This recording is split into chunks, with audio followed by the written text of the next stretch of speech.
Good morning. On behalf of the University of Notre Dame's Keough School of Global Affairs, I'm honored to welcome our expert panelists and all of you to today's timely and evidence-based policy discussion on the humanitarian impact of economic sanctions. My name is Mara Policelli, and I'm the Executive Director of the Keough School's Washington, D.C. office, where we advance the research, policy, and practice mission of the Keough School. That mission is to examine some of the world's greatest challenges through the lens of integral human development. While the term integral human development derives from Catholic social teachings, the concept is not unique to any one faith tradition or even to faith at all. It's a cross-disciplinary approach to human dignity, which considers the whole person. And we believe it's how the most thoughtful and enduring answers to poverty, war, disease, and oppression will be found. Today's important conversation is a collaboration of the Sanctions and Security Research Project of the Fourth Freedom Forum and the Keough School's Kroc Institute for International Peace Studies. Now I have the pleasure of turning the program over to Alistair Miller, President of the Fourth Freedom Forum and co-founder of the Global Center on Cooperative Security. He has conducted trainings on countering violent extremism across the globe on behalf of the European Union and the United Kingdom. Alistair has written numerous book chapters, articles, and reports on international security, non-proliferation, sanctions, and terrorism, as well as on the nexus between security and development. Alistair, the floor is yours. Thank you very much, Mara. As you mentioned, I'm the president of the Fourth Freedom Forum. We're a private operating foundation focused on international peace and security issues.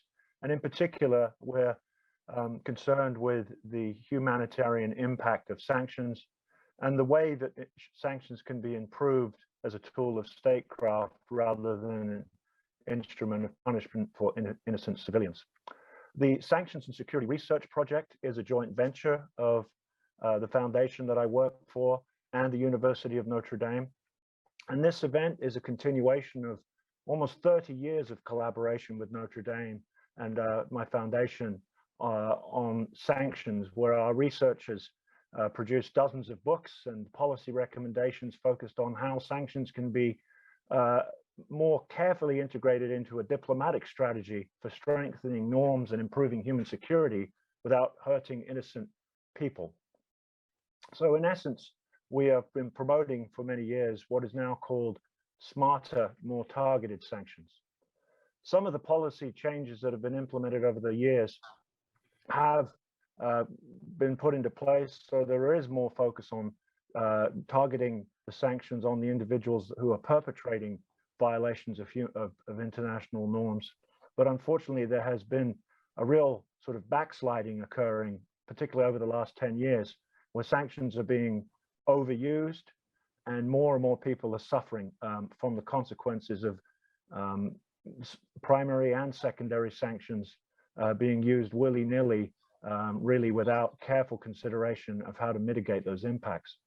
So as part of our work together, I'm delighted to bring all of you together to hear some of the latest cutting-edge research that we have commissioned with the Sanctions and Security Research Project to look at the harm that sanctions have caused in Venezuela, Iran, and Syria, but also to think about policy options for improving the use of sanctions as a tool over time and alleviating those the human suffering that has occurred. I'm going to let George Lopez in a few moments introduce each of the co-authors of the studies before we open it up for a Q&A and then hear from a couple of experts as we wrap up.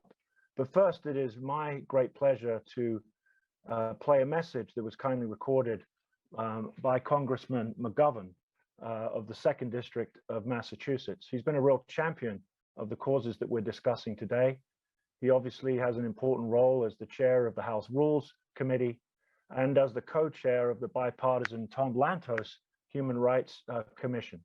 And I'm also pleased to say that with a couple of our colleagues here affiliated with the Quincy Institute, that Representative McGovern recently received the Quincy Award for Responsible Statecraft as well. So without further ado, I would like you to cue up the video so that we can hear from Congressman McGovern before we continue with the rest of the program. Thank you. Good morning, everybody. I'm Congressman Jim McGovern of Massachusetts. I want to congratulate the Keough School of Global Affairs at the University of Notre Dame for organizing today's important and timely webinar on the humanitarian impact of economic sanctions. And I'm honored to have been asked to speak. My only regret is that I am unable to join you in person. My views on sanctions have been strongly shaped by my commitment to human rights and peace building around the world. As the co-chair of the Tom Lantos Human Rights Commission, the questions of how best to promote respect for human rights, end violent conflict, and advance peace lie at the heart of my work. As the author of the very first Magnitsky sanctions bill introduced in the House, I have long believed that individuals responsible for serious violations of human rights must be held to account. If countries fail in their obligation to investigate and prosecute human rights abusers, if authorities are unwilling or unable to do their duty, then as a member of Congress, I believe I am morally obligated to do what I can to make sure that there are consequences for the perpetrators. At a minimum, human rights violators should not enjoy the bounty of the United States while they are getting away with human rights abuses abroad.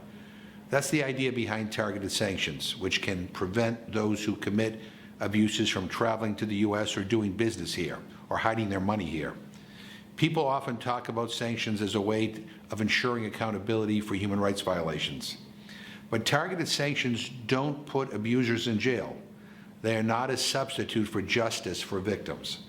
The research that goes into putting together a sanctions package can help reveal the truth of who did what, to whom, and how. But it won't fully satisfy a victim's right to the truth. And while sanctions impose a cost on perpetrators, they are not designed to provide reparation to the victims. Targeted sanctions should be recognized for what they are: one important action we can take to expose and shame human rights violators before the world. For that action to be as effective as possible, research has shown that targeted sanctions should be coordinated at the multilateral level, and they should be designed in such a way that bad actors see and understand that they have an opportunity to change their behavior. This is because we're not only looking for some kind of punishment, we're also looking to stop the human rights abuse from recurring. When structured correctly, targeted sanctions offer that possibility. Because targeted sanctions are focused on individuals who are directly responsible for abuses, I believe they are morally defensible. But let me say this: broad, indiscriminate sanctions that affect whole populations are a different matter altogether. As you say in your description of the Sanctions and Security Research Project, over the past decade, sanctions have become deeply entangled in major humanitarian disasters. They do not work to stop conflict. In fact, I believe they can exacerbate it. They wreak havoc on the economies of the targeted countries. And by the way, that's a feature, not a bug. Causing economic damage by disrupting supply chains, blocking trade, and cutting off access to the financial system. That's how broad sanctions are supposed to achieve their aims, especially when we're talking about so-called maximum pressure campaigns. When broad sanctions have been used to try to force regime change, they've failed. And instead of targeting those who are truly responsible for abuses and corruption of all kinds, it's the civilian population who ends up paying the price. So however principled or good the intentions that motivate them may be, broad sanctions often end up being a form of collective punishment. And the most vulnerable populations, women, children, individuals, and communities who are already poor and marginalized, pay the highest price. We then find ourselves trying to compensate for the damage by providing humanitarian assistance, if we can, because research also shows that sanctions are a major obstacle to delivering aid. Now, I understand the impulse to punish or get rid of the bad guys. I just don't believe that the right way to satisfy that impulse is by destroying the lives and hopes of people who have the misfortune to be ruled by the bad guys. For these reasons, I very much appreciate the research and recommendations that you will be discussing today. There are big important differences among the three cases that you looked at. Syria's armed conflict, Venezuela's descent into authoritarianism, and the prolonged U.S. animosity to Iran's theocratic revolution. But what strikes me are the similarities. After imposing various kinds of sanctions for decades, the U.S. doesn't have a lot to show in terms of positive foreign policy outcomes. Meanwhile, the economies of the three countries have been severely damaged. Syria and Venezuela are two of the biggest humanitarian crises in the world. Ordinary Iranians lost access to food and medicines in the midst of the COVID pandemic. And Assad, Maduro, and Iran's hardline theocrats are still in power. You know, one of the few bright lights in the three case studies is the achievement of the Joint Comprehensive Plan of Action to control Iran's nuclear program. The JCPOA was the result of the strategic use of sanctions, clearly communicated with an attainable objective. As we know, it was later undermined by the Trump administration's imposition of a maximum pressure campaign to force regime change. But it validates your insistence that all sanctions should be incentive-based and should serve to transform conflict rather than deepen it. I do believe the debate on sanctions is shifting, in part thanks to research findings like yours. One example, no one is seriously proposing to respond to Nicaragua's descent into authoritarianism by re-upping the maximum pressure strategy used against Venezuela. But in Afghanistan, which was facing a grave humanitarian crisis before the Taliban takeover, counterterrorism sanctions have already emerged as an obstacle to providing humanitarian assistance. And in Cuba, where 60 years of economic pressure have failed to dislodge the government, the administration, the Biden administration, is doubling down anyway. So no one should underestimate how hard it will be to change the thinking here. Sanctions, especially unilateral sanctions, are easy to impose, and they satisfy the need to do something in response to terrible situations. But once they're in place, it's very hard to acknowledge that they're not working. Those who argue for reversing them risk being labeled as soft on the bad guys, and I speak from experience. We see this dynamic in the Treasury 2021 Sanctions Review that was released in October. I welcome the steps the review recommends, making sure the objectives of sanctions are clear, pursuing multilateral coordination and engagement, communicating that sanctions are reversible. I especially welcome the argument that sanctions should be tailored to mitigate unintended economic and political impacts, and that Treasury must do a better job of facilitating humanitarian activities. But it feels like tinkering on the edges. And I had hoped the Biden administration would outright reject the idea of using the civilian population as a bargaining chip in U.S. foreign policy. I hope for greater acknowledgement of the ways the U.S. government's use of broad sanctions has worsened the very problems officials said they were fixing, in part by crippling and disempowering citizen action.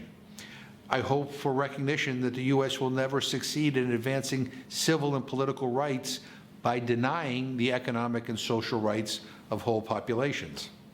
But we're not there yet. Let me close by suggesting additional lines of research that could be useful for the ongoing debate on sanctions. I would like to see more analysis of whether secondary sanctions are leading countries, including our allies, to reduce their reliance on the U.S. financial system, a risk that the Treasury review acknowledges. I would like to know what the evidence shows about sanctions as a driver of black markets and organized crime. When trade and financial transactions become illegal, do they stop or just go underground? And who benefits? And I would like to know to what extent U.S. sanction regimes backfire by strengthening political and economic alliances that are contrary to U.S. interests, such as the trade relationship between Venezuela and Iran. You know, at the end of the day, putting human rights at the center of U.S. foreign policy means finding ways to accomplish our foreign policy goals without using ordinary people as bargaining chips. In war, international humanitarian law precludes attacks on civilians. It precludes using starvation as a weapon or attacking the health system or destroying schools. Surely, that same logic should apply outside of war. Thank you very much.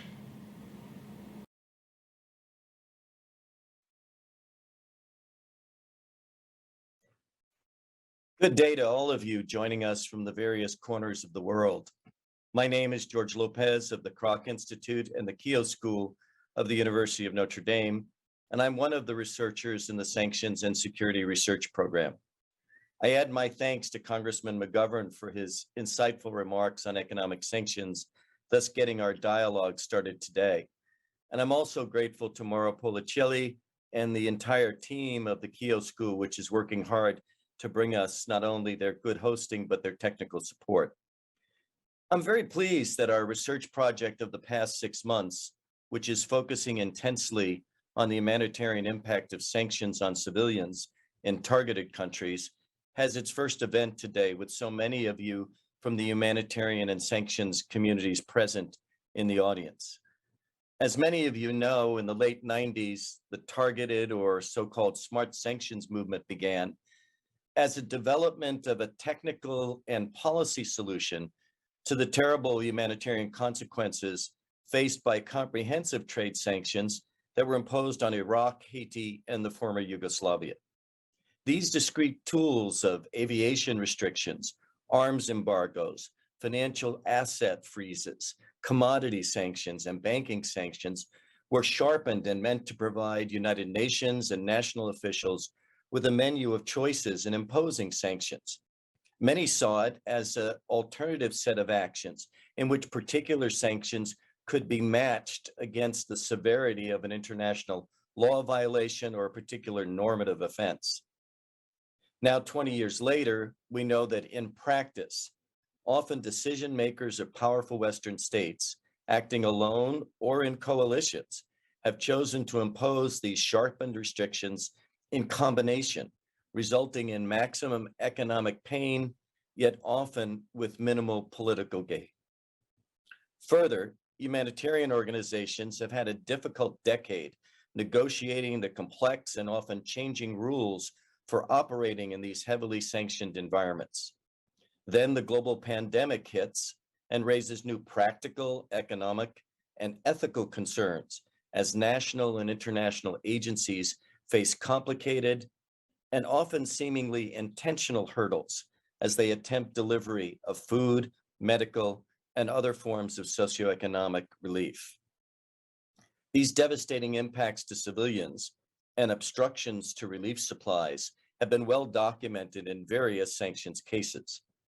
Accordingly, our project has chosen to undertake a deeper dive into 3 cases of dramatic socioeconomic impact of sanctions. As you see in the summaries provided, the researchers empirically demonstrate how economic sanctions poison and toxify critical economic factors in a nation, and these in turn devastate the socioeconomic welfare of average citizens. Significantly, I think, our researchers move beyond these terrible data of harm to develop more precise policy recommendations that would provide at least partial relief to the significant destruction generated by sanctions. And this focus will be our primary one of each of our presenters today. They will each briefly note their key finding about sanctions impact and then turn for a few minutes of stating their recommendations for mitigating sanctions harm. Their recommendations could not come at a more timely time, of course, because they follow the release in October of the Biden administration's 2021 Department of Treasury Sanctions Review. That document, as Congressman McGovern said, stated that U.S. policy would devote more attention to mitigating unintended negative humanitarian effects of sanctions. Yet it didn't provide any specific actions to be taken by the U.S. I think our presenters will have some specific recommendations for our discussion. After our presenters speak, we'll have 20 to 25 minutes of Q&A. And to join the Q&A, what you need to do is to use the button on your computer that says Q&A. We're not using the chat in this kind of function. After the Q&A, Alistair will turn his attention to our colleagues, Jason Bartlett of the Center for New American Security and Trita Parsi, Executive Director of the Quincy Institute.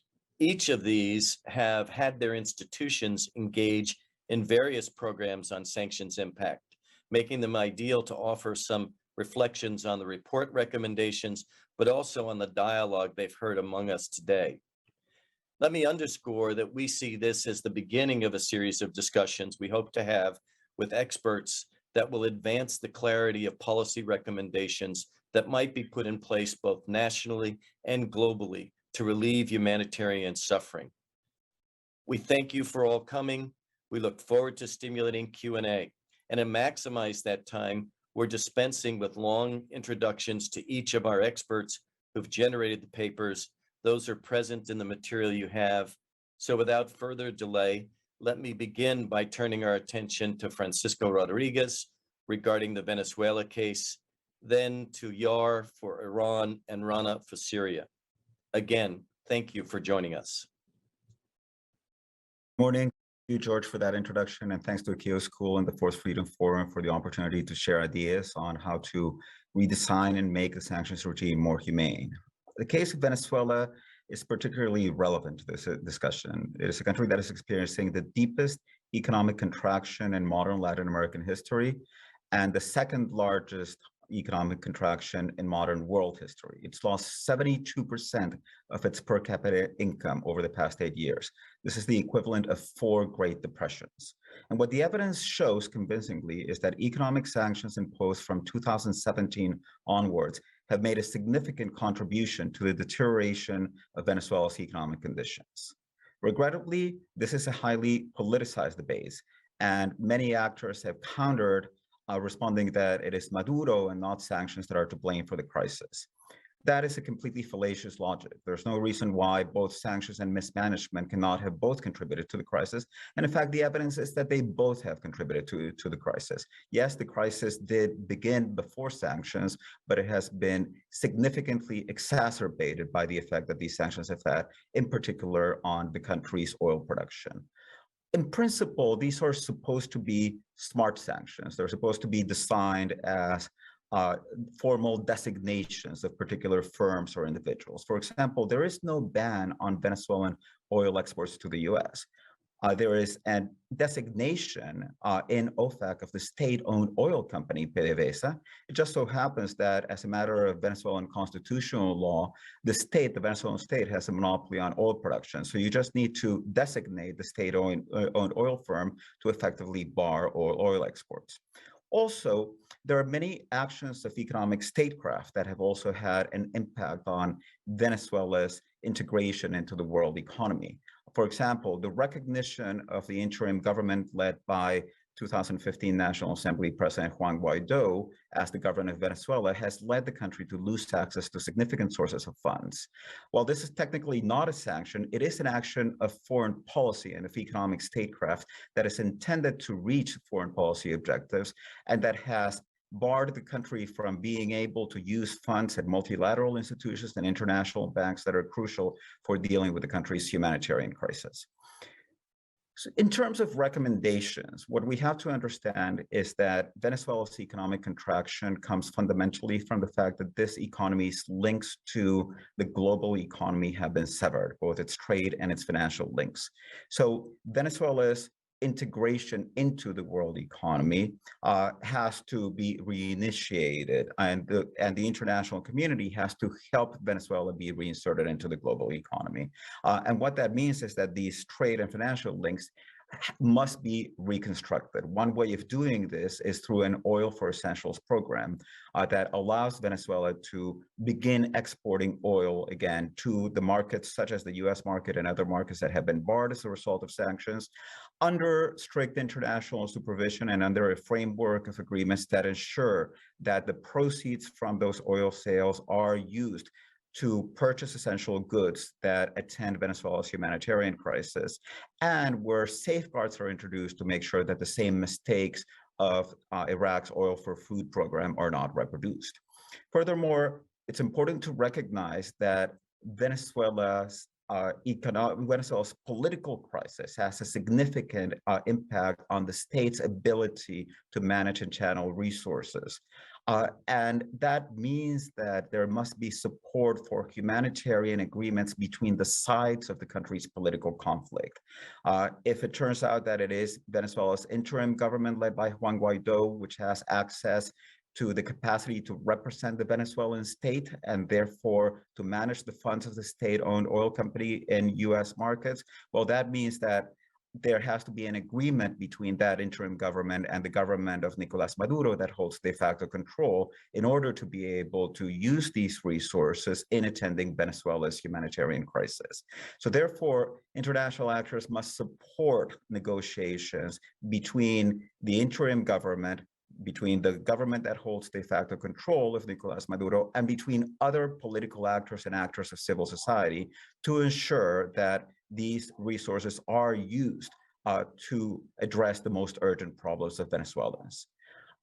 The United States Department of Treasury and US institutions can also take significant steps in order to address some of the problems caused by sanctions, such as, for example, to reduce overcompliance. OFAC could issue a list of pre-cleared humanitarian institutions that financial institutions that are handling their requests can be sure are enabled to process humanitarian assistance and to carry out other types of assistance in Venezuela, so as to reduce this problem of overcompliance that has significantly affected humanitarian aid agencies. It's also important to distinguish more clearly between strategic and non-strategic sanctions. As Representative McGovern emphasized, one fundamental aim of sanctions is to punish bad actors, particularly when the country in which they carry out their operations does not have a functioning justice system that can take care of punishing them. But that's very different from using strategic sanctions so as to change the conduct of particular actors. So better signaling of which are the strategic and the non-strategic sanctions could make a significant contribution towards making these sanctions more effective. Well, turning to Iran, first I want to thank Alistair and George for the opportunity to contribute to this project. And I'd like to say that I think a lot of the recommendations that Francisco just described are things that I would strongly endorse in the case of Iran. So for example, the idea that reintegrating Iran into the global economy in a situation where sanctions are lifted is going to take a much more directed approach to reconstructing financial links. But in some ways, Iran is the exceptional case out of the three cases we're discussing today, because although it is the country under perhaps the most extensive and most severe set of international sanctions, and at the moment, US secondary sanctions, in addition to US primary sanctions, it's the case in which actually Iran has been relatively resilient in the face of those sanctions pressures, and Iran's economy has not experienced the kind of significant economic contractions that we've seen in Syria, Venezuela, and in other sanctions cases. But despite the fact that there is this exceptional nature to Iran's experience under sanctions, there are some lessons that we can draw that are pretty universal. And one thing in my study that came through was the particular role of inflation as a consequence of international and US sanctions on target jurisdictions, and questions about whether inflation is an intended or unintended outcome, and whether inflation as an outcome of sanctions serves in any way to advance US national security interests. And what we find is that inflation tends to result from sanctions for two reasons. One, financial sanctions, like those imposed by the US on Iran's financial system, significantly constrain the access of the target government to foreign exchange reserves and create a destabilizing situation for the country's currency, which in turn reduces purchasing power and makes the range of imported goods on which that country depends significantly more expensive. By extension, the impacts of sanctions on ordinary trade, limiting the number of suppliers that are able or willing to provide goods to the target country, means that those goods also become more expensive because of a breakdown in supply chains, something that might be familiar for those of us in the US, understanding now the relations between supply chains disruptions and higher prices. And it might be the case that, US policymakers would argue that these are unintended consequences of US sanctions as imposed on a country like Iran. But if you look at some of the ways in which sanctions have been justified, there is an indication that actually in some ways these are intended consequences. The idea being that increasing the prices of ordinary goods for ordinary people makes them more likely to express their frustration and anger towards their government, creating a bottom-up pressure that can be useful in coercing a behavior change in the target government. We've seen this kind of bottom-up pressure in Iran, in Syria, in Venezuela. And it doesn't take that much inflation to create dissatisfaction. In Iran, annual inflation is in the double digits. In Syria and Venezuela, it's in the triple digits. But in the Iran case, those double-digit increases in the price of food and medicine in particular can have a serious detrimental impact on the well-being of ordinary households. And so from my standpoint, looking at kind of the consequences of US policy, sanctions policy in the Iran case, the question is really, what are we achieving when we use a tool that we had a reasonable expectation would make ordinary goods on which households depend less affordable and less available? And I don't think there's a very good answer there. There are those that will argue that that bottom-up pressure, that exacerbating the state-society relations is a useful tool for US economic statecraft. But the likelihood of success of that bottom-up pressure and coercing a behavior change in the government over issues of national security is very, very low, as we see in the fact that most sanctions programs fail in their attempts to change behavior in the targeted country. And the costs are very high in the sense that there are fundamental humanitarian costs related to the diminished welfare for ordinary people. And so the recommendation that I sort of focused on in my paper, and I think that applies broadly to all of the sanctions cases, is we need to seriously reevaluate in the US whether inflation is an acceptable outcome of sanctions policy. And to the extent that high rates of inflation may take place, we need to create tools to modulate those risks and particularly ensure that food and medicine are not only permissible, but affordable when they arrive in the country to the end user. So I think there is an opportunity here, given the reconsideration of the Biden administration on aspects of US sanctions policy, to try and reduce some of these harms. But it really starts with looking at inflation as a key outcome of US economic sanctions that is an undesirable outcome because it really doesn't advance US national security interests.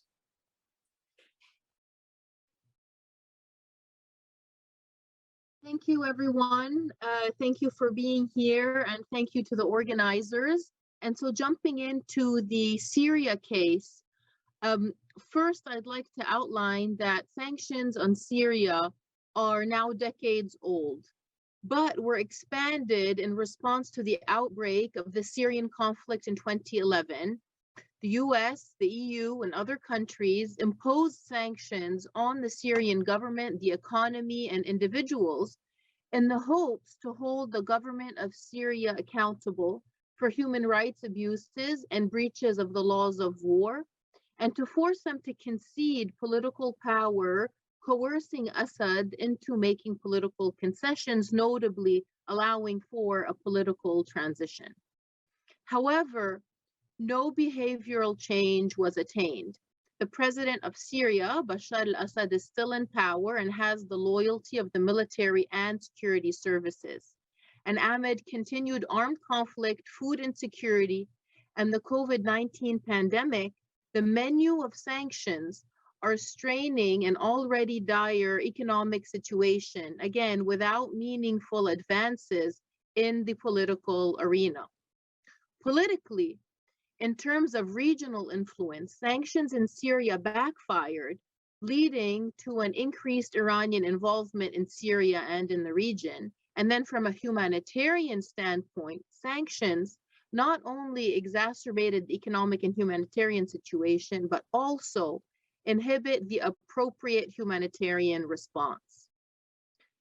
And so sanctions led to a disastrous direct and indirect impact on the Syrian economy, its population, and reducing the overall quality of life and access to basic needs and services.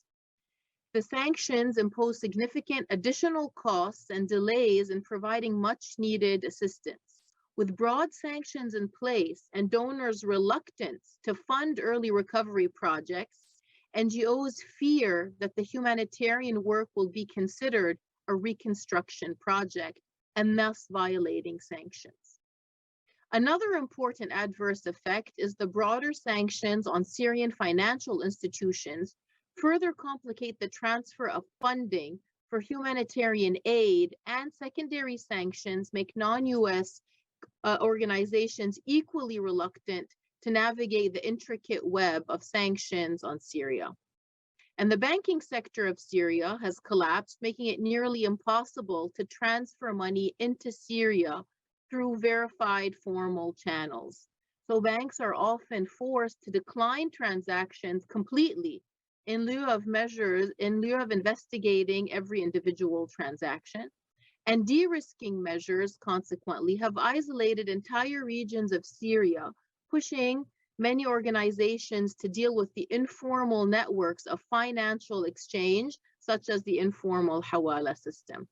So to sum it up, sanctions threaten humanitarian efforts in Syria from several perspectives. One, deterring humanitarian assistance, and also increasing challenges with licensing, overcompliance, channels for transferring funds, and the potential for early recovery projects. So from these harsh impacts of sanctions derive two main policy recommendations for mitigating the harm that comes from these sanctions. The first umbrella of recommendations is in a growing environment of economic, humanitarian, and legal uncertainties, an urgent need exists for concerted international effort to improve the effectiveness of humanitarian exceptions.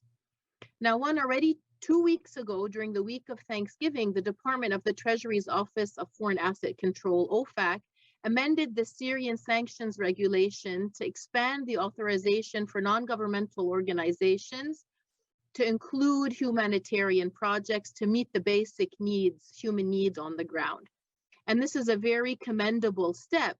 However, it's not enough, and other measures are needed. And other measures that can be taken to mitigate these negative humanitarian effects are the simplification of OFAC licensing practices to make it difficult for US businesses and humanitarian actors to comply with sanctions, the expansion of exceptions and other mechanisms in the same manner as the general licenses issued for Afghanistan to facilitate the movement of humanitarian goods to zones in need, and to minimize de-risking and over-compliance and easing restrictions of remittance payments, which account for an estimated $8.5 billion, which is about 30% of Syria's current GDP. And so that's the first umbrella of recommended policy recommendations, which is improving the effectiveness of humanitarian exceptions. The other one is a call to new thinking.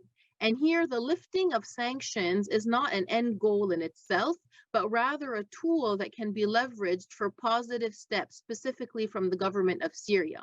And it would be much more productive to move from a punitive to an incentive-based sanctions framework. Now, while the United Nations Security Council Resolution 2254 remains the agreed basis for a political settlement, more pragmatic diplomatic options should be explored in the near term. A more nuanced implementation of sanctions, which combines threat and emphasizes potential sanction relief at a later stage, would strengthen their impact and efficacy. These options should include a framework for engaging the Syrian government on a more limited set of concrete and verifiable steps in return for a package of incentives from the United States and the EU to include targeted reconstruction assistance and sanctions easing or relief. This transforms sanctions from a purely punitive pressure tool into a conflict transformational tool, providing incentives for leaders to carry out reforms.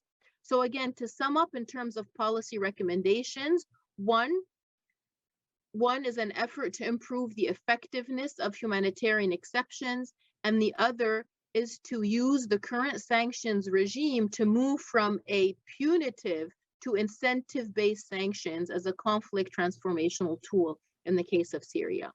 Thank you for listening. Well, thank you very much, Rana, Yara, and Francisco. Excellent case studies, I think, that do really one very important service to this debate, and that is that it's easy to talk about sanctions with a very broad, but you have to look, I think, very, very carefully at how individuals put a human face on this. But also in the case of Yara's study, for example, Americans are experiencing the pain of inflation, particularly lower income people who rely on the use of their car, and with gas prices going up and other things, just in the amount of pressure that people in Iran are facing with multiple levels of inflation far greater than they are in the United States. So in all of these cases, it helps to really paint a picture and hopefully add to the consideration of the solutions for improving this. We received a lot of very good questions through this discussion already today.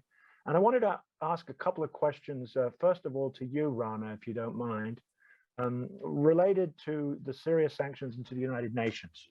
The first one is, could you give just a couple of examples of how sanctions have impacted humanitarian efforts in Syria, and how they've affected those humanitarian efforts to try and alleviate the suffering by IDPs, internally displaced persons?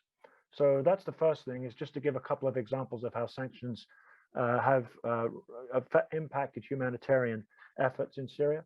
And the second, another very good question that came from the audience is, what do you believe the role of the United Nations ought to be in alleviating the consequences of sanctions on the delivery of humanitarian assistance?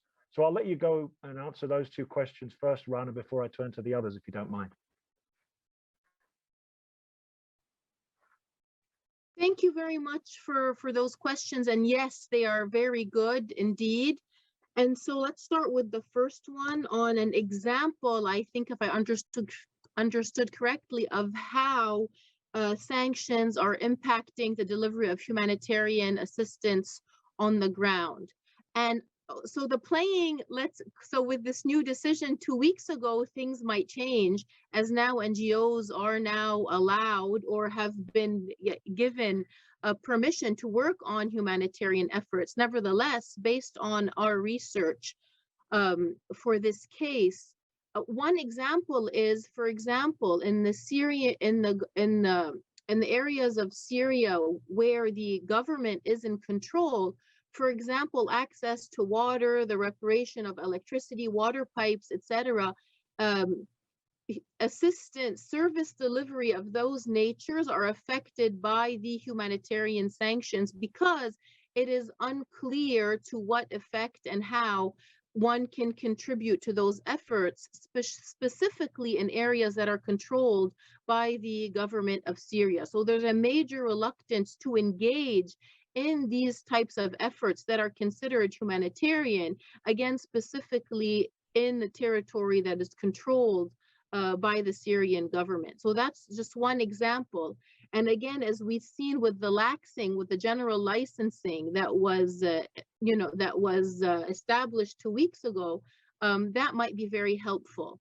Another very harming secondary effect, if you will, is the overcompliance of the banking sector. And I think, based on some interviews, there are only 3 formal channels in which money can enter Syria. And that's extremely restricting. And Syria is a country with a lot of internally displaced, but also a lot of diaspora and people, refugees that have left the country altogether. Remittances are a huge source of relief domestically in order to buy food, pay for hospital, education, etc. And those entry points are highly restricted. So again, the sanction regime has really restricted the entrance of remittances from the Syrian diaspora living abroad into the country that is Syria. So that's another, just again, to provide some examples and illustrate the harshness of the situation. Thank you very much, Rana. I now have a question for Francisco.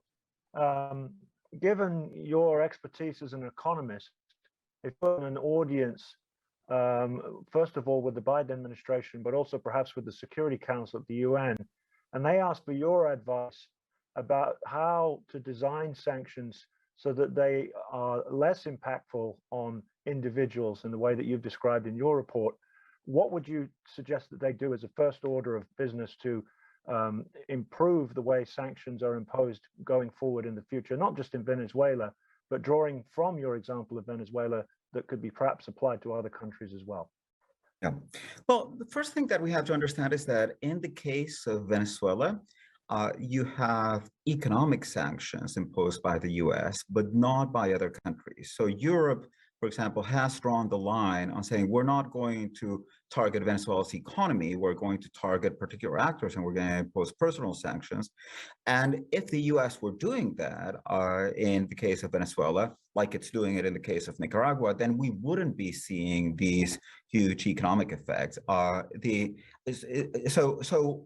you start seeing the effect in Venezuela from 2017 on, and it's very clearly comes out in the data, how the August 2017 financial sanctions hit oil production, and then the January 2019 primary sanctions on the oil sector, and then the February and March of 2020 secondary sanctions. All of those have significant effects on oil production, which is what provides 96% of Venezuela's foreign currency revenue. So I think that what really has to be fixed is this idea that the US is using broad economic sanctions, and it's using a sanctions structure that was designed to designate particular individuals and firms to target the whole economy. So if the US, for example, if the US wanted to converge, as the Biden administration has said that it wants to converge on foreign policy issues with Europe, and it wants to have a truly multilateral approach, the best thing that it could do would be just simply converge to Europe's approach, drop economic sanctions, drop sanctions on PDVSA, drop financial sanctions on Venezuela, reverse the designation of the Venezuelan government as a sanctioned entity, which is the August 2019 executive order. That by itself would go a long way. Now, in Venezuela, we also do have an additional problem that I pointed to in my presentation, which is that you have the recognition by key actors in the international community of a government that is different from the government that has de facto control over the economy. So even if you lifted all sanctions, even personal and economic, it's still the case that Venezuela can't export oil to the US because the one who can produce the oil is Maduro, the one who can invoice and charge for that oil is Guaido. So you need to support either an agreement between these parts, or you need to review this decision, which is a pretty exceptional decision taken by the US in 2019, of recognizing a government with no de facto control. In practice, Europe and most countries in the world that originally recognized Guaido no longer recognize his government, which is what really matters. If you go to Europe, some countries in Europe recognize Guaido, but they interact with Maduro's ambassador. Maduro's ambassador is the one who's issued credentials, and they have embassies in Venezuela that interact with the Maduro regime, which is the government that has control over the territory. That's very different from the position that what's now actually a small number of countries that are the US, Colombia, Brazil have held on to, of continuing to interact with the Guaido administration. Right now, there's a pretty important turning point, which is that the extension given to the designation of the interim presidency by Venezuela's National Assembly actually expires on January 5th of 2022. So that's a good moment to reassess US foreign policy with respect to this recognition issue, and to consider making the US foreign policy decision vis-a-vis this interim government, which even members of Venezuela's opposition have openly called for putting an end to that experiment, to make it converge to the European position that allows engagement with the government that is necessary to engage with on the ground. The advice that you give to look more closely at what the European Union and the European countries are doing vis-a-vis what the US has been doing is a very, very good one. Just another quick point to you, Francisco, and that is we talk about these individual countries being harmed by the sanctions imposed on them, and particularly the innocent civilians who were never really the intended recipients of this harm. But what about other countries, neighboring countries, for example, in this hemisphere where Venezuela is located? Can you just say a little bit about the effects of on other countries intended to be the focus of sanctions at all? Right. So one of the characteristics of Venezuela, like Syria, is that its economic crisis has given rise to a massive exodus. Approximately 6 million Venezuelans have left the country. That's 1/6 of the country's population. It is essentially one of the largest movements of people seen in the Western Hemisphere and even in the world, comparable in magnitude to Syria's exodus. This has put significant stress on receiving countries, and you see it at the level of Colombia, which has received the bulk of Venezuelan immigration.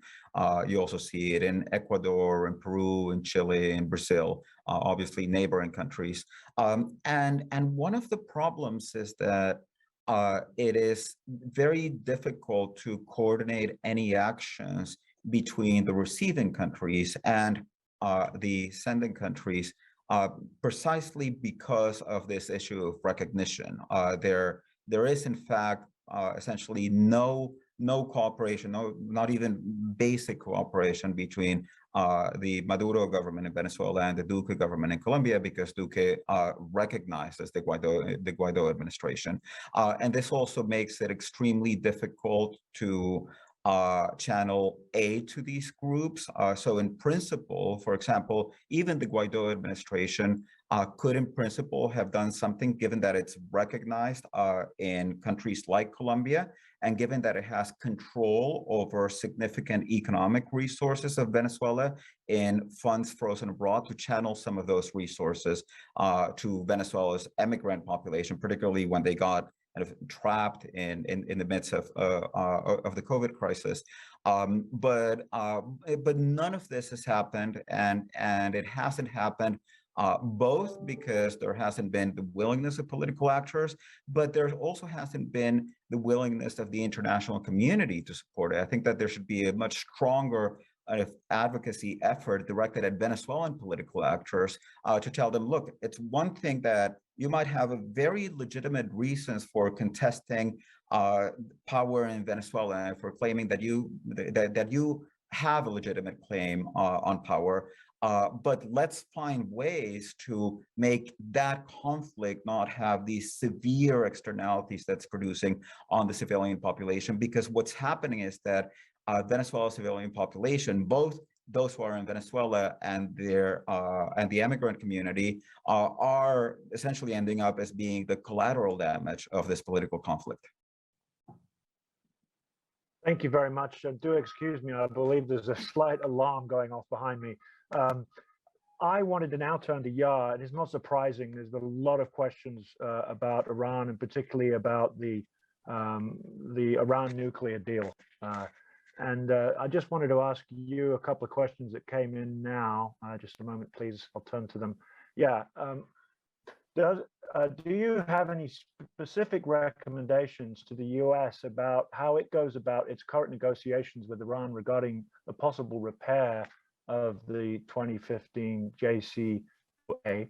And also, sanctions relief is supposed to be one of the main objectives in getting the Iranian government back to the table. Do you think the sanctions relief that's being offered is enough to get them back to the table? So it's hard to overstate how important these negotiations are for really, I think, the future of US sanctions policy. And it comes back to something that Francisco was talking about, which is this idea of the challenges of reconstructing the financial and logistical channels that connect a country that's been placed under sanctions to the global economy. And for Iran, one of the major sticking points in these negotiations, a core focus of their demands, are a set of guarantees and a method of verification to make sure that when the US lifts sanctions in its restoration of the nuclear deal, returning to the deal as a party and restoring mutual compliance, that sanctions relief actually results in the economic benefits that are outlined and envisioned in the nuclear deal. And the problem is that sanctions cast a shadow, and even when they're lifted, a lot of the hesitation of economic operators and particularly banks to engage in formally sanctioned jurisdictions remains. So RANA mentioned the issue of overcompliance. And the problem we face now for really any sanctions case is that the targeted governments have really weak incentives to change behavior, because the benefits that they are sometimes being promised in terms of the benefits of having sanctions lifted, particularly if it's a broad program, are really not clear. And it's not clear that the concessions made are going to lead to the kind of economic relief that the target governments would want to see. The other reason this is important is sort of related to the humanitarian impact, or the impact on ordinary people. One of the things that's missing in US sanctions policy that I do think needs to be considered as part of the nuclear negotiations taking place right now is this idea of reconstruction and the notion that the US and other countries that engage in sanctions programs have a responsibility to remediate the negative impacts of those sanctions on ordinary people. So to the extent that sanctions, for example, have led to significant increases in the number of people living below the poverty line, they have led to negative consequences in terms of different kinds of social outcomes, whether it's children that are in education, the quality of healthcare, and the related path dependencies that we see there. It does seem to me that when we, for example, end a military conflict, there is some acknowledgement on the part of the parties involved in that conflict that there needs to be an effort to kind of help the country that's been devastated to catch up, to get back to where they were, and to help ordinary people recover some of their standard of living. Interestingly, that obligation doesn't seem to be in place for US policymakers when it comes to sanctions policy. And so, I think if we want to maintain the character of sanctions as a tool of diplomacy, you have to demonstrate that they can be lifted, and you have to demonstrate that the harms can be remediated. And in both of those areas, I think the US needs to develop new tools and mechanisms that sit parallel to sanctions so that that reconstruction can happen effectively. Thank you very much. And another line of questions that have come in with regard to offering sort of protected humanitarian banking channels. And it's interesting to hear Rana and you, YARA, mention, how there's all these very, very strong compliance laws placed on banks to ensure that they're in line with the sanctions. But what about the social and corporate responsibility of ensuring that their services are being used to reach those in the most need? So this is really open to all of you. I'll repeat the question again. What is being done to protect humanitarian banking or payment channels, and how would these protections be put in place? What would they look like in practice? So this is open to all three of you if you'd like to have a go at that question.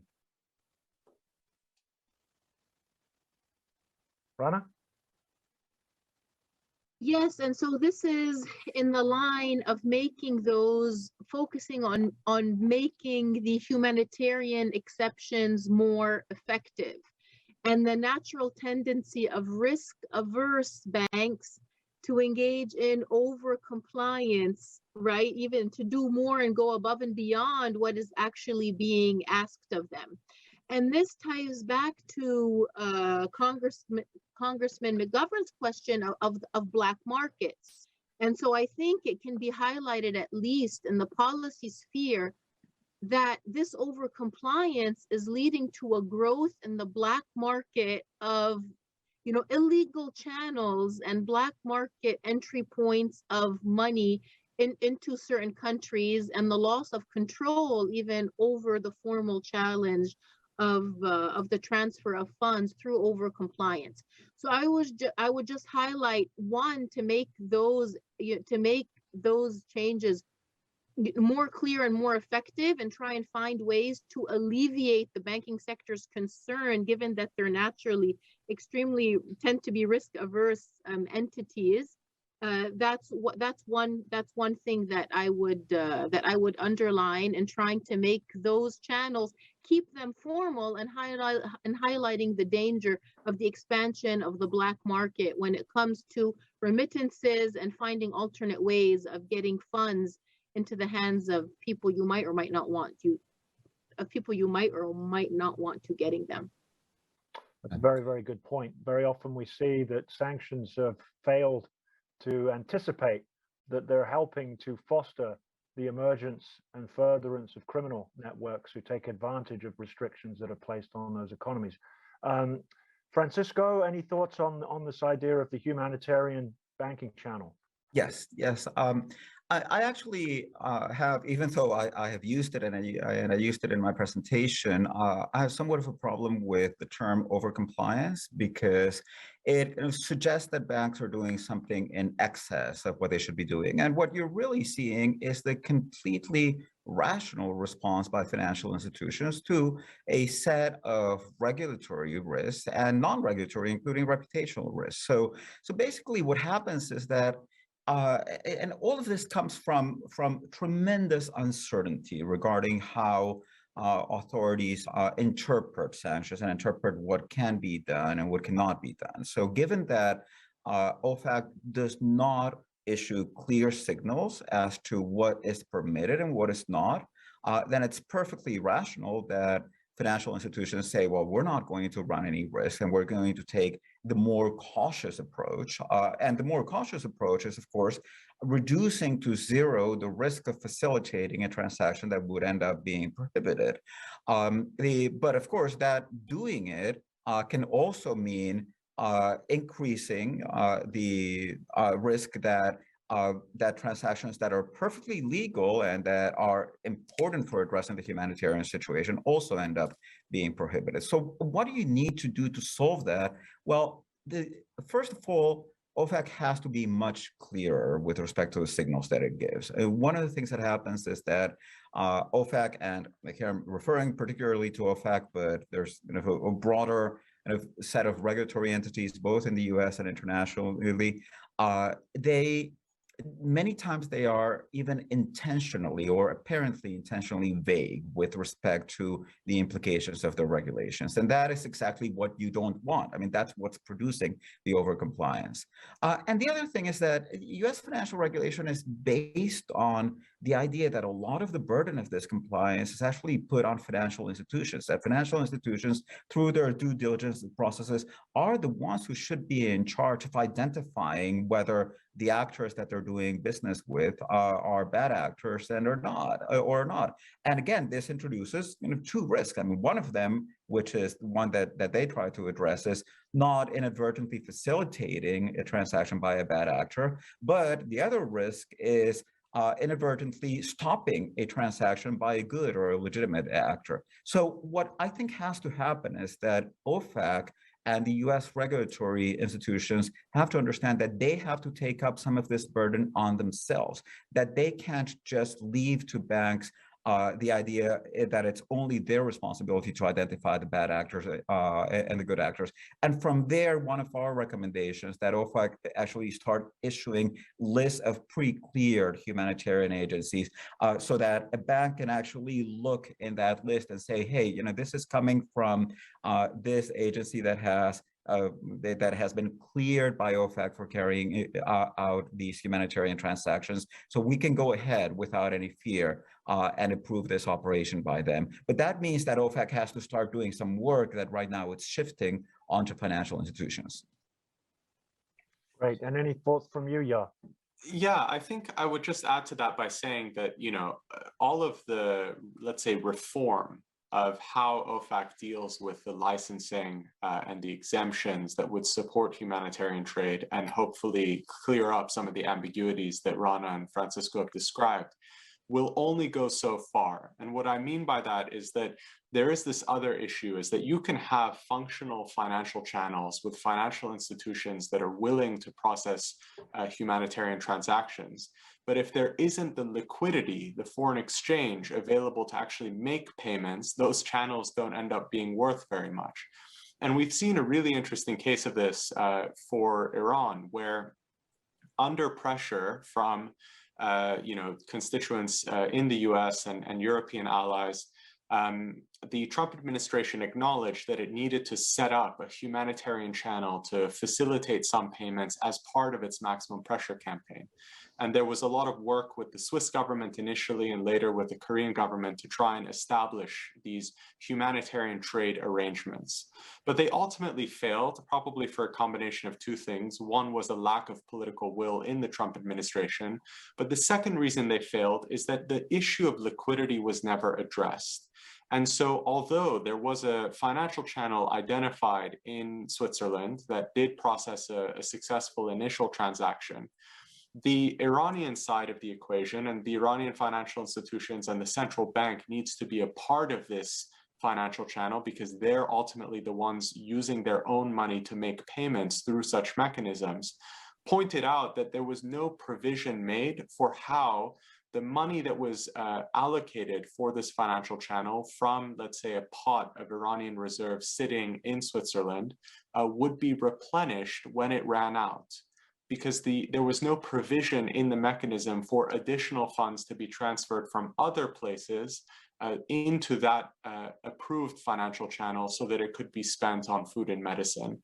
And so at the end of the day, the channel went nowhere because there was no comfort on the part of the American government in ensuring that it's not simply a function of the legal permissibility of the trade and on having a compliance framework within an approved channel, but actually allowing the country under sanctions to use its own money and to free up the foreign exchange reserves, where in many cases, that's the main focus of what financial sanctions are trying to do, which is lock up that money. The other thing I would add to that is even if those reserves and that liquidity is provided, we have to weigh the effectiveness of those channels in relation to not simply the availability of medicine and food imported using that financial system or that financial arrangement, but the affordability. And so if we have a situation that, yes, we've created this humanitarian channel, but we've also cratered the target country's currency so that imported goods are multiple times more expensive than they otherwise should be, taking into account the lower purchasing power of the Iranian or Syrian or Venezuelan currency and the transaction costs related to using these kind of bespoke channels.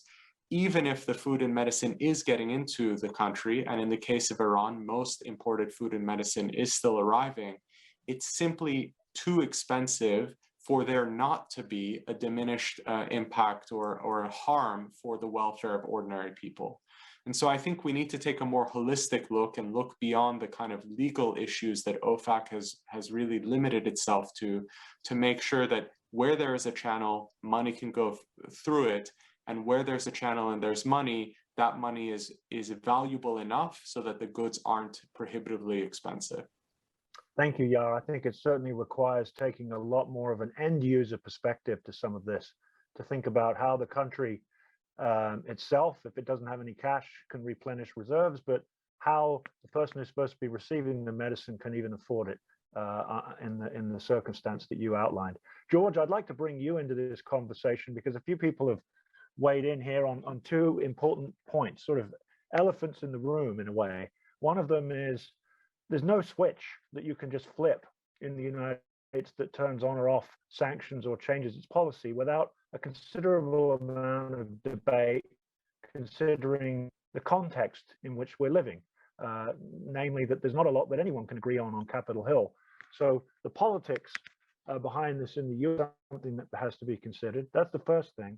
And the second, another really easy question for you, George, is if these sanctions are so bad and so many people are suffering, I've had a couple of questions saying, is it really ethical to continue with sanctions at all. What is the point of continuing sanctions if they cause so much harm? So a couple of questions for you, George, and others can weigh in if they'd like as well. Please. Yeah, thank you. And thanks to our panelists for some excellent answers and focused really on things that are pressing questions. I think there's always been a context in which US sanctions in particular are a function of a current administration with some jockeying for position with Congress. There are longstanding congressional legislative requirements, restraints that develop that sometimes an administration can work around, and it's just part of our system. I do believe that there are ways in which Congress, against specific their branding of enemies, as in Syria or in Iran, has been over aggressive to constrain certain aspects of policy, but most administrations can find a way around this. And the intention, I think, is clearly the issue. First, understanding, as each of our researchers have pointed out in their longer work, sanctions are tools and they're a function of a larger policy. So I'm convinced if any administration, in this current case, the Biden administration decided, you know, Esfandiar is correct in his analysis. We have to reduce the cost of goods in Iran. What can we do as the United States without some approval of Congress? Here's what we ask international lending institutions to do and opening up channels for that. Here's what we do for solidifying the strength of the real internationally so that inflation and the relationship between currency prices change. Here's what we're going to do to loosen the way that funds are held by the Iranian government, but still locked down in South Korea and elsewhere. All of that can be an executive action. You'll get a lot of protests in Congress, you'll get various other kinds of things, but those you can do. The question of the basic ethics of sanctions has come to the fore in new ways, which I think we should all welcome. YARA has made the point in some of his other work, sanctions, like many other policy tools, are likely to be with us for a long time. The question is, can you rein them in to actually achieve your objectives? And can you decide that they shouldn't be scattergun in having these unintended consequences, and that whatever you might achieve is minimized or actually contradicted by the inappropriate or unintended consequences? Those questions have to come from the wider body politic, from journalists, from researchers like ourselves. I think you're in a new ethical moment. I think the 2021 Treasury Review raised that, but where to go with it is still up for debate. I hope this project can move along. The responsibility to restore an economy or remediate, as YARA has talked about, is got to be front and center. What do we do after sanctions end? And what should we do very rapidly with the questions of crime and corruption, the enduring impact of non-compliance, and the actions of follow the money we talk about when we're looking for the bad guys. Follow the money means that governments have to put money for development and equity in, and then business and banks will follow. Thank you very much, George. And I know we've got a couple of other experts here to weigh and give some thoughts on these case studies. And wanted first of all to see if we could turn it over to Jason Bartlett, who's a research assistant on energy economics and the security program at the Center for the New American Security. So we welcome your thoughts, please. Great. Well, thank you very much for having me. So at CNAS, we recently concluded a year-long private roundtable series looking at the impacts of U.S. sanctions on humanitarian aid efforts abroad in some of the most heavily sanctioned countries. We convened meetings on efforts pertaining to Iran, Venezuela, Cuba, North Korea, and Syria, with former and current U.S. government officials, regional experts, local international humanitarian aid organizations, financial institutions, as well as the private sector. And this was all done with the objective of pulling insights from their experience and expertise to suggest practical and actionable policy recommendations for current U.S. sanctions programs. A major issue that we saw across all country-specific sanction programs was the difficulty in convincing banks and other financial institutions that transactions to humanitarian aid groups operating in heavily sanctioned countries are permissible. And I know this was raised in some of the previous discussions, but this is something that we saw across the board for all of these country programs. The humanitarian aid organizations that we spoke with all explained how while this reoccurring issue that they called overcompliance is certainly not new, but the fear of violating U.S. sanctions by facilitating transactions to these countries has significantly increased under the previous administration's maximum pressure campaign. In addition to that, logistical and health issues posed by the ongoing COVID-19 pandemic has also significantly reduced their ability to continue operating within heavily sanctioned countries, which typically require the most assistance. At CNAS, we're planning to release a long-form commentary sometime early next year to summarize our findings and present several policy recommendations for relevant U.S. policymakers. But one recommendation that I can share with you all today is the importance of the Treasury to issue not only new general licenses and sanction waivers, but something else that some previous speakers spoke about, which was concise and simple FAQs for each waiver to explain the legality of humanitarian aid related transactions. Oftentimes, the waivers or exemptions themselves are simply not enough to convince banks and financial institutions that those financial transactions are legal and permissible, as well as in line with US sanctions policy. So providing an easy to understand FAQ for each new or amended general license and sanctions waiver, as well as multi-year long certifications of approval from OFAC for certain humanitarian aid organizations may help convince compliance officers at banks that these transactions are in fact permissible, as well as in line with US sanctions policy. Several organizations that we spoke with shared with us that the last time they were able to get an updated approval form from OFAC was around 2015, which has significantly impacted their ability to receive funds from banks for the humanitarian aid projects in countries such as Cuba, which obviously during the Trump administration had a very significant change in US policy compared to the Obama administration. So one of the major takeaways we realized was that improving the communication channels between OFAC and humanitarian aid organizations may also assist these efforts, and hopefully the recently revived sanctions coordinator position at the State Department will be able and willing to assume some of those responsibilities. The reality is that the US government, along with its allies, will continue to use sanctions as one of many tools to achieve its foreign policy goals. According to current OFAC data, the Biden administration has issued around 632 new designations, as well as 592 delistings. But compared to previous administrations, the Biden administration has demonstrated a commitment to mitigating unintended impacts. In its 2021 Treasury sanctions review, Treasury did state an intent to assess sanctions actions to improve targeting capabilities and effectiveness, while also taking necessary procedures to reduce possible negative impacts on unintended populations, such as ordinary citizens. And this is the first time Treasury has been so upfront with this type of initiative. This was also reflected in the Treasury's issuance of 29 general licenses, along with 46 new and 8 amended FAQs on sanctions programs under the Biden administration. These efforts were intended to clarify proper compliance protocol and guidance on sanctions exemptions for permissible financial transactions, COVID-19 relief, and humanitarian aid related to Afghanistan, Belarus, Burma, Ethiopia, Iran, Syria, Venezuela, and other countries.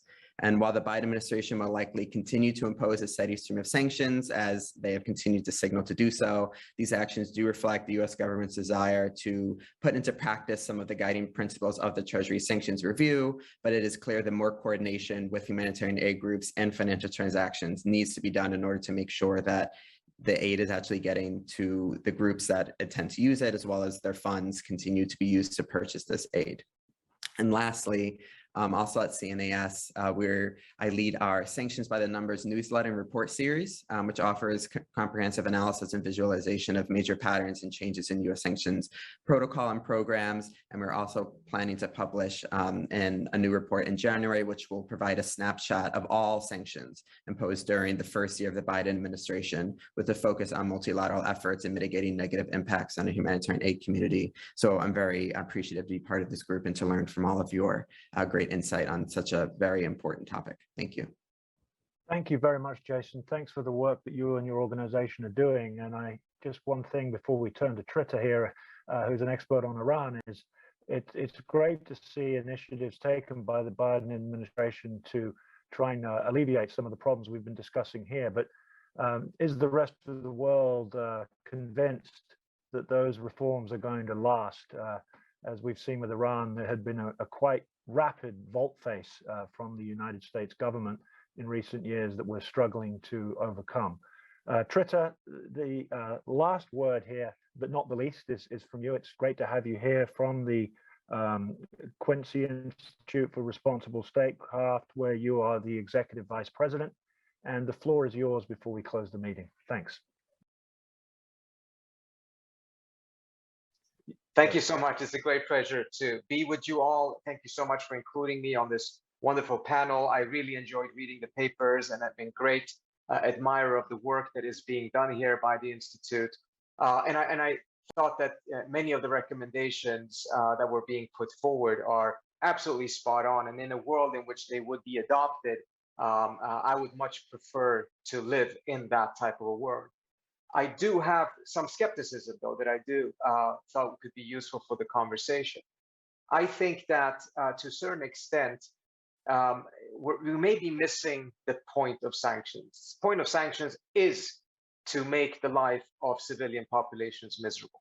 It is not a bug. It is not an unintended consequence in the experience that I have seen, but rather specifically designed to hurt the population in order for them to put pressure on their governments, whether through semi-democratic channels, if those exist, or through rising up and protest and things of that nature, in order to make it as costly as possible for that government to be able to pursue a policy that the United States finds problematic.